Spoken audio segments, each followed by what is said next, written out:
Assalamualaikum warahmatullahi wabarakatuh. Apa kabar teman-teman semua, pendamping desa dan juga perangkat desa? Semoga teman-teman semua saya temui dalam keadaan sehat walafiat. Pada video kali ini saya akan membagikan tentang tahapan penyusunan RPJMDes. Kita ketahui bersama bahwa perencanaan desa ini akan dimulai di bulan Juli untuk penyusunan RKPDes.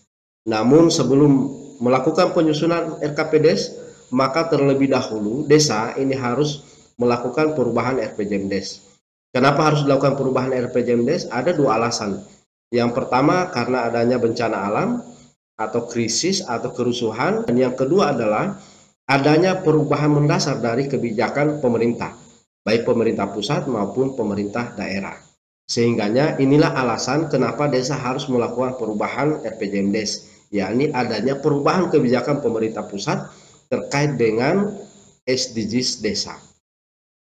Kali ini saya akan mengajak teman-teman untuk melihat Peraturan Menteri Desa Nomor 21 Tahun 2020 tentang tahapan penyusunan RPJMDes.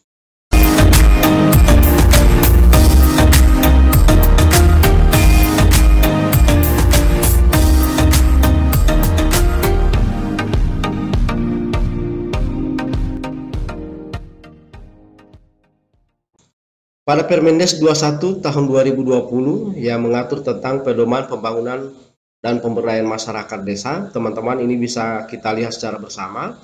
Ini sudah diatur di sana terkait dengan arah kebijakan. Kemudian yang berikut adalah tahapan pembangunan desa. Nah, tahapan pembangunan desa ini teman-teman semua mulai dari pendataan, ke perencanaan, pelaksanaan, dan pertanggungjawaban. Untuk tahap awal, yakni pendataan kita sudah lalui, di mana bahwa seluruh desa ini telah melakukan proses pendataan SDGs secara manual maupun saat ini sudah diisi melalui aplikasi, dan kita tinggal menunggu rekomendasi daripada proses pendataan SDGs melalui sistem informasi desa. Kemudian yang kedua adalah pendataan tahap pemutakhiran yang dilaksanakan setiap 6 bulan. Pada kesempatan ini kita akan membahas tentang perencanaan desa. Ini ada penyusunan RPJMDes dan penyusunan RKPDes. Bagaimana tahapan penyusunan RPJMDes, teman-teman semua? Ini kita bisa lihat.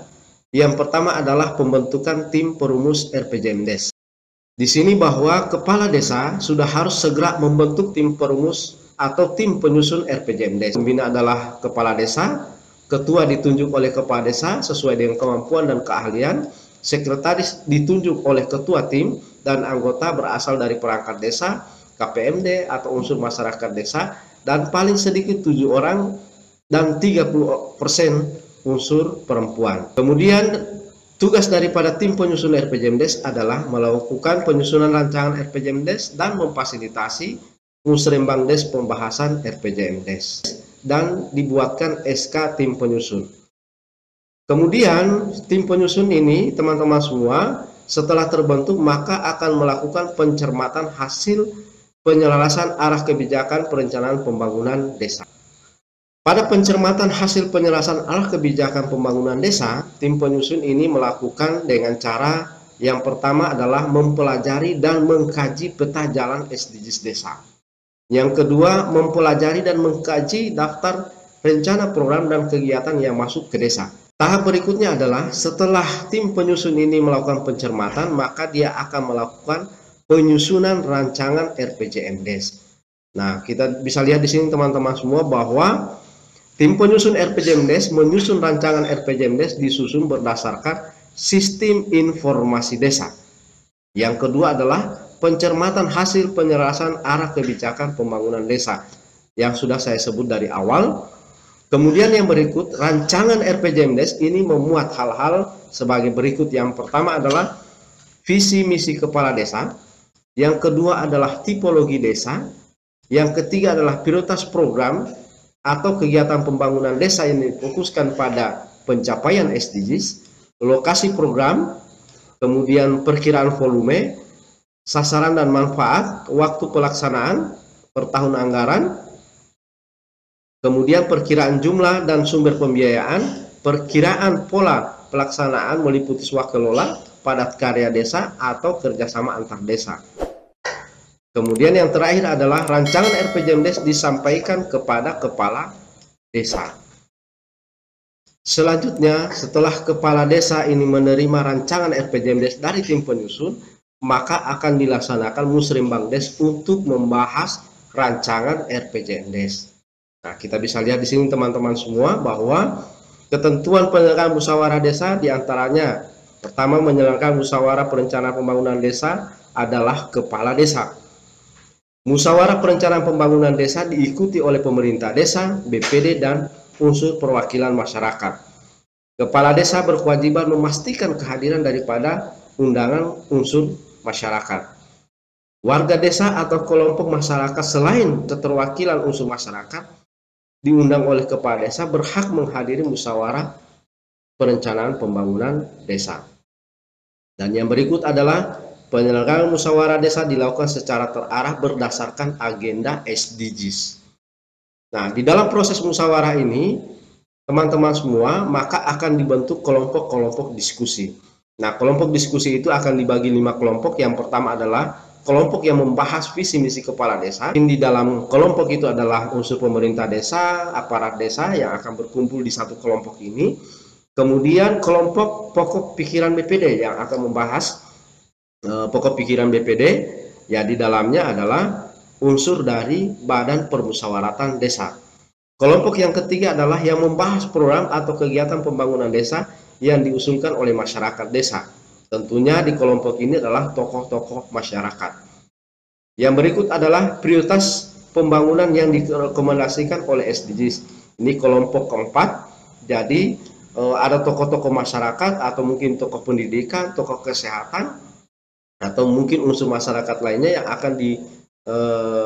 yang akan masuk dalam satu kelompok ini untuk membahas rekomendasi SDGs desa. Dan yang kelima adalah kelompok perancang RPJMDes. Nah, mungkin yang di kelompok ini adalah tim penyusun RPJMDes yang akan berdiskusi.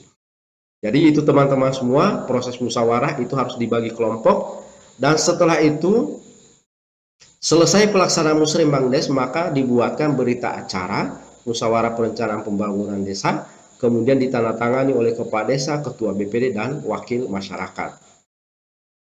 Dan yang terakhir bahwa berita acara dan rancangan RPJMDes disampaikan oleh kepala desa kepada BPD. Tahapan berikut teman-teman semua, setelah dilaksanakan Musrembangdes untuk membahas rancangan RPJMDes, selanjutnya tim perumus RPJMDes ini akan melengkapi lagi atau membuat kembali rancangan RPJMDes dalam bentuk dokumen berdasarkan hasil pembahasan pada musyawarah desa. Selanjutnya setelah dokumen ini jadi, maka diserahkan lagi kepada kepala desa, dan oleh kepala desa akan diserahkan kepada BPD untuk dilaksanakan musyawarah perencanaan pembangunan desa atau Musrembangdes untuk membahas, menyepakati, dan menetapkan RPJMDes. Nah, kita lihat di sini teman-teman, ini tahapan yang akan dilakukan pada proses musyawarah. Yang pertama bahwa BPD difasilitasi oleh pemerintah desa menyelenggarakan musyawarah desa untuk membahas, menetapkan, dan mengesahkan RPJMDes. Ada bedanya kalau di musyawarah pertama, musyawarah untuk membahas rancangan RPJMDes itu yang memfasilitasi atau yang melakukan adalah pemerintah desa, tapi di Musrembangdes untuk membahas dan menyepakati dan menetapkan RPJMDes itu dilakukan oleh BPD dan pemerintah desa hanya memfasilitasi. Nah, hal-hal yang dibahas dalam musyawarah perencanaan pembangunan desa ini teman-teman semua, yakni yang pertama pembahasan rancangan RPJMDes, kemudian penetapan rancangan RPJMDes melalui berita acara musyawarah desa, dan yang ketiga adalah pengesahan dokumen RPJMDes. Nah, untuk pengesahan dokumen RPJMDes ini teman-teman semua, ini harus dilakukan penandatangan peraturan desa tentang RPJMDes. Setelah selesai penetapan RPJMDes, maka selanjutnya pemerintah desa akan melakukan sosialisasi RPJMDes kepada masyarakat melalui berbagai media informasi, melalui papan informasi atau pertemuan-pertemuan yang dilaksanakan di tingkat desa maupun di tingkat dusun. Jadi demikian teman-teman semua, saya kira cukup mudah untuk memfasilitasi penyusunan dokumen RPJMDes. Dan selanjutnya terkait dengan tahapan penyusunan RKPD saya akan bahas setelah video ini. Dan untuk materi terkait dengan tahapan penyusunan RPJMDes saya sudah sertakan di deskripsi. Silakan teman-teman download materinya. Semoga bermanfaat, dan jangan lupa like dan subscribe channel ini, channel Silaturahim Pendamping Desa dan Perangkat Desa. Terima kasih. Wassalamualaikum warahmatullahi wabarakatuh. Salam Desa.